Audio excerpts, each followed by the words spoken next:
Damien.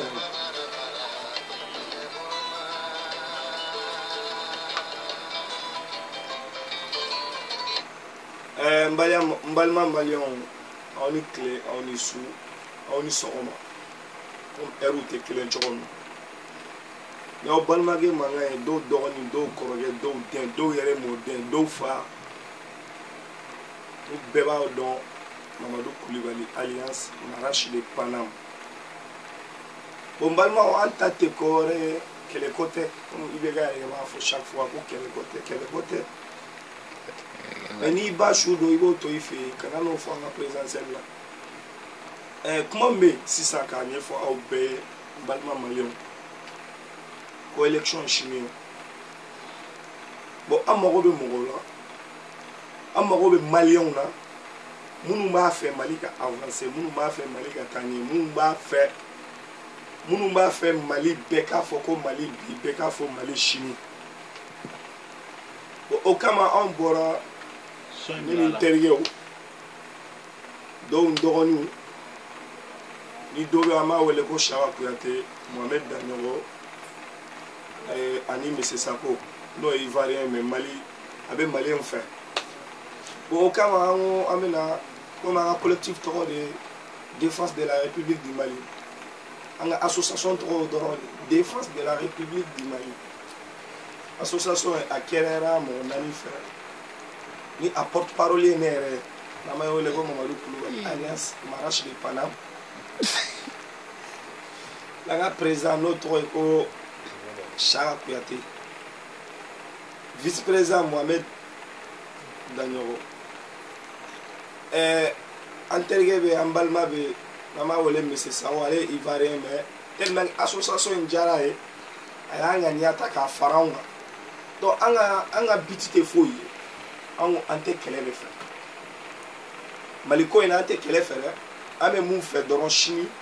élection a ke djéala parce que ni élection qui era djéala jamana be basi on be jamana ko faire ame français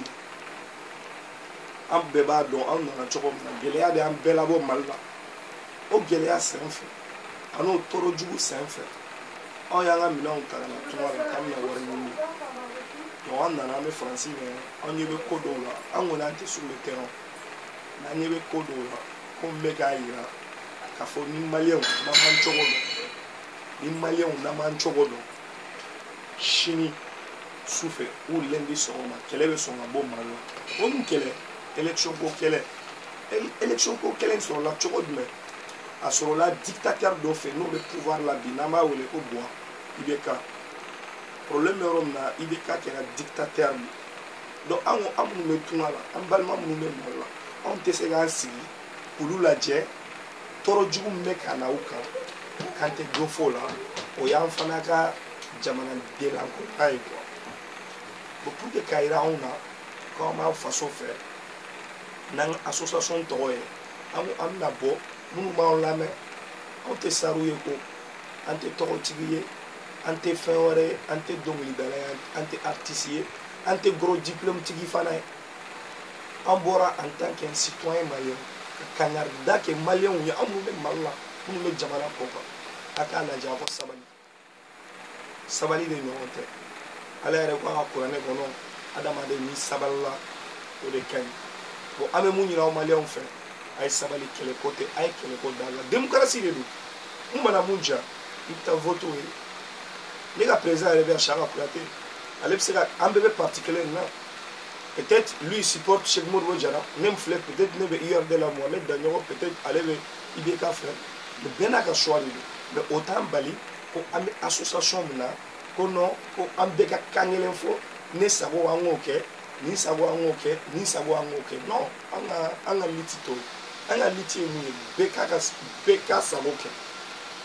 Ni bea sabo ke kele kana boala pour anga jega kuma kele kana ke jamana kono or la ayanga association toroda pour la défense de la République du Mali. Tu vois le problème? Donc on est simple en bora la folie on me kora on y be je so la fin me la passer mal la ma ben malien chien ça va anga sabali le nyonte sabale nyonte kele nte foi na fa malla kelen a tɛ foyi de nafa mali la n'a m'an ka jamana ci a tɛ na lajɔ Modibo Keita nu tɛmɛna olu ma kɛ tan dɛ Musa Traoré mun ye 23 ans kɛ pouvoir la du dictateur olu ma kɛ tan dɛ Alpha Oumar Konaré nana ale ma kɛ tan dɛ Amadou Toumani Touré nana Alliance ATT ale ma kɛ tan dɛ IBK an fa de ye an mɔkɛ de ye an ka président de ye ala de jamana ɲɛmɔgɔya ta k'a d'i ma hali n'a sɔrɔ ne min filɛ nin ye ne t'i fɛ c'est pas que k'i visage man di ye ou bien i ka caractère man di ye i ka gestion politique o de ma ni ne ye mais o si la ne tɛ se ka fanga minɛ e la n tɛ se k'a minɛ k'a di nin ma n tɛ se k'a di nin ma ka nin to maliyɛnw de bɛ voter ni maliyɛnw votera mɔgɔ min o de bɛ sigi donc o kuma sen fɛ anw ɲɛ bɛ ko dɔ la a man ɲi an ko an bɛ wuli an association tɔgɔ la komi anw jamaba t'an bolo an ka sira yɛrɛ tɛ jamaba la fana anw ta ladilikan de dɔrɔn k'a fɔ maliyɛnw ye k'a fɔ kɛlɛ man ɲi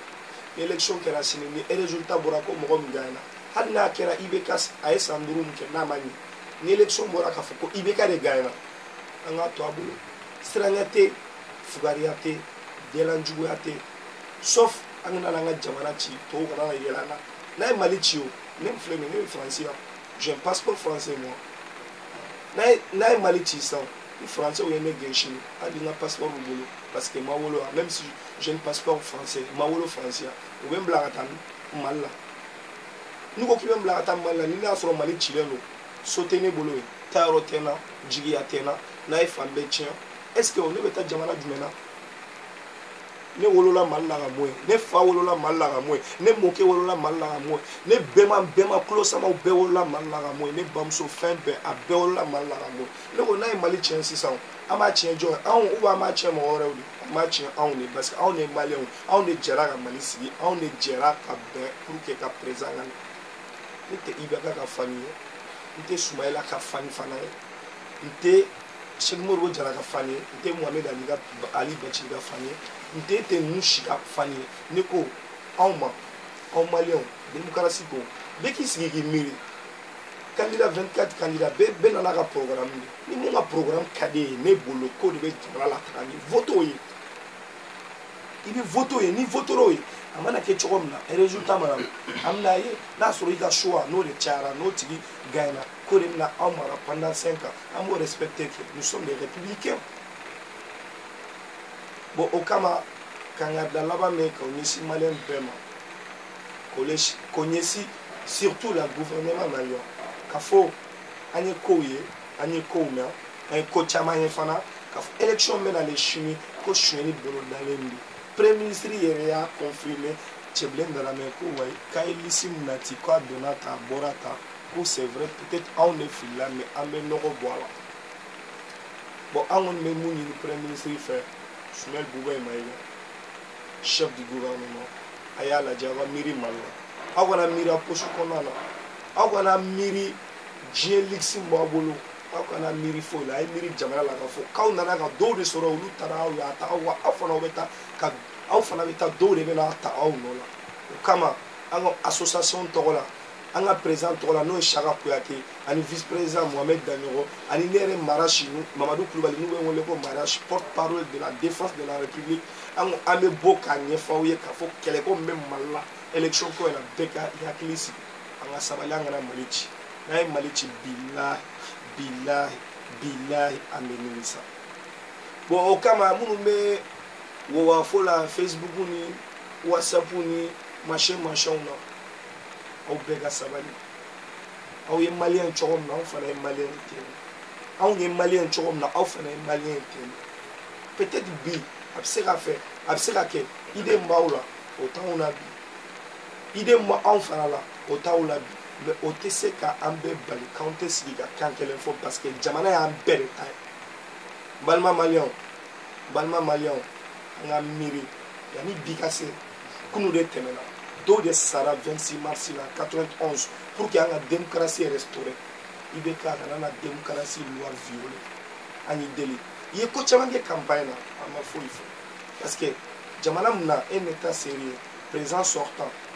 n'a bɛ campagne kɛ a kan ka campagne kɛ privé de la mais jamana jamana ɲɛmɔgɔ b'a ka campagne kɛ jamana ka avion kɔnɔ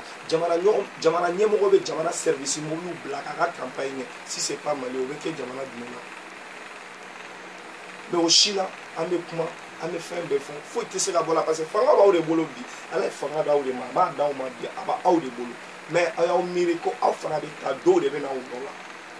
n'i t'a fɛ a ka f'i ma ko a ka f'i den ma k'i fa tun ye zɔn ye kunun i b'i miiri o de la bi i bɛ ɲuman kɛ n'i taara i mɔdenw ni denw olu bɛ lafiya n balima maliyɛnw kuma min tun bɛ association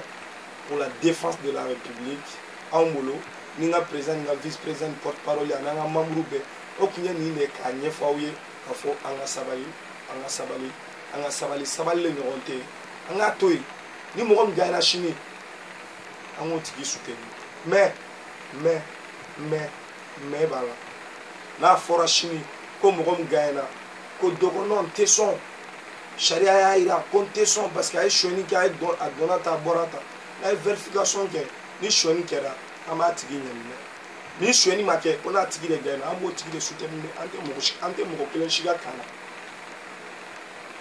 ne filɛ ne ye n ka choix de kɛ n ye mɔgɔ min ta a tigi ka programme de diyara ne ka président y'a ka choix de kɛ n ka vice président a y'a ka choix de kɛ donc kuma la surunya la sisan maliyɛnw an bɛ mun fɔ aw ye an k'a ɲini an ka sabali élection ye ala ka hɛrɛ k'an bɛɛ ala ka élection in tɛmɛ ɲuman na k'a sɔrɔ joli ma bɔ mali la maliyɛnw an bɛ guerre la n k'an bɛ kɛlɛ la déjà mali bɛ kɛlɛ la depuis 1960 depuis an ka indépendance déclarée an bɛ kɛlɛ la ne ɲɛna 54 ans ou 55 ans après an kan ka sabali tɛ an kan ka hakili sɔrɔ an kan ka jamana yɛrɛ construire jamana in mako b'an bɛɛ de la mako tɛ mɔgɔ si kelen na jamana in mako b'an bɛɛ de la sɛgɛn bɛ mali la bɛɛ b'a dɔn ne mara si mun ye labɔ mali la n ko sɛgɛn de don i ye kalan kɛ o ma kalan kɛ i tɛ baara sɔrɔ ni fa tɛ ministre i tɛ baara sɔrɔ ni kɔrɔmuso dɔ tɛ ministre dɔ ka go i tɛ baara sɔrɔ diplômé b'an na o ne min filɛ nin ye j'ai pas un gros diplôme mais mɔgɔw bɛ yan ne b'u dɔn diplôme licence b'u bolo fo jusqu'à bout mais u tɛ se ka foyi kɛ mali la munna parce que c'est tout ka mɔgɔw ye u ka mɔgɔw u tɛ haut placé la u ka mɔgɔw u tɛ ministère la u ka mɔgɔw u ni gouvernement mali u kɔrɔmuso dɔ tɛ ministre dɔ ka sunkuru ye donc bɛɛ la an k'a lajɛ aimons-nous le Mali an bɛɛ ka kɛ mali fɛ mali de an bɛɛ fara ɲɔgɔn kan ne ye maraka ye e ye bamanan ye nin ye fila ye nin ye kasuma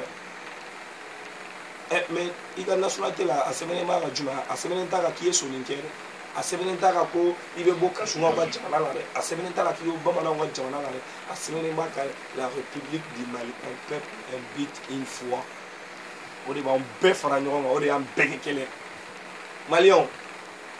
n'aw balimakɛ mankan ye n'aw terikɛ mankan ye n'aw dɔgɔnin mankan ye n'o ye Marache Mamadou Koulibaly alliance Marache porte-parole de l'association de la défense de la République a n'a ka président n'a ka jama k'aw bɛɛ fɔ ka tila k'a fɔ aw ye élection ɲuman ala ka a yira an bɛɛ la an y'aw deli s'il vous plaît a kana kɛlɛ merci.